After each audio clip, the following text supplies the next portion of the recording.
Десятки прихожан отравились в пятницу религиозным угощением в одном из индуистских храмов в штате Карнатака на юго-западе Индии. Несколько человек погибли, в том числе 2 детей. Все пострадавшие госпитализированы в больнице города Майсур, говорит представитель местных властей. В общей сложности 11 человек скончались и 93 были госпитализированы, из них 29 подключены к системе искусственной вентиляции легких. За всеми осуществляется круглосуточный уход. По словам врачей, пострадавшие жалуются на рвоту, диарею и проблемы с дыханием. Причиной отравления стал рис с томатами. Местные издания пишут, что в пищу попали пестициды. Однако полиция говорит, что пока рано говорить, что именно было в еде. В связи с инцидентом допрашивают 2 человек.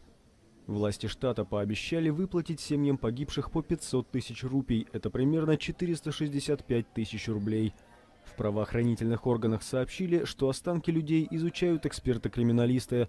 Несколько коров и собак, попробовавших отравленную еду, также были найдены мертвыми.